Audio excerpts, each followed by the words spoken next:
তো কেমন আছো ফোর্থ সেমিস্টার আদরের ছাত্রছাত্রীরা?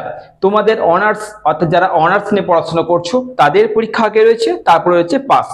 তো যেহেতু অনার্সের পরীক্ষাগুলো আগে রয়েছে, তাই তোমাদের যে সাজেশনস আপলোড করেছিলাম, অর্থাৎ আজকে কি করছি, পল সায়েন্সের CC9 করছি। CC8 পর্যন্ত তোমাদের আপলোড হয়ে গেছে, CC9 এরটা আজকে তোমাদের আপলোড করে দিচ্ছি। দেখে না, মাত্র এই কটা কোশ্চেন, অর্থাৎ আমি তোমাদের জন্য 8টা প্রশ্ন নিয়ে এসেছি।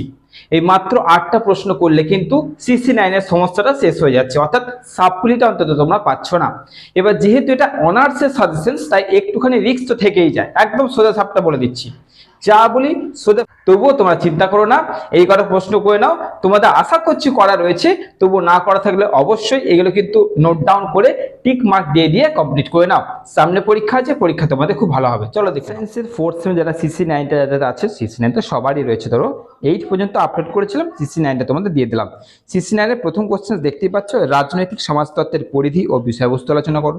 2 নম্বর প্রশ্ন টিকা দিয়েছি। দেখো, এই যে টিকাগুলো যদি করতে পারছো, এর বাইরে আশা করছি তোমরা টিকা যদি পরে কিছু পড়বে না।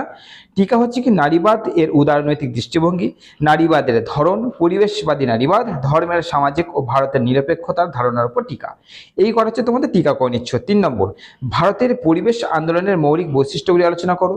4 নম্বর, রাজনৈতিক সামাজিকরণের মাধ্যম হিসেবে পরিবার ও বন্ধু গোষ্ঠীর ভূমিকা লেখো। 5 নম্বর, রাষ্ট্র ও সিভিল সোসাইটির মধ্যকার যে আন্তঃসম্পর্ক সেটা ব্যাখ্যা করো।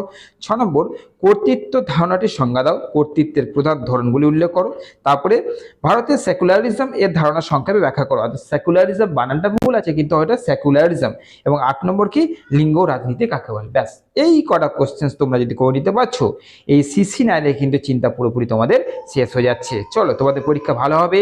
এবং তোমাদের কাছে যে এক্সট্রা কোশ্চেন রয়েছে, যেগুলো তোমরা পড়ে নিয়েছো, সেইগুলো যেন অবশ্যই ফেলবে না। বারবার বলছি, যেগুলো করা আছে ফেলবে না।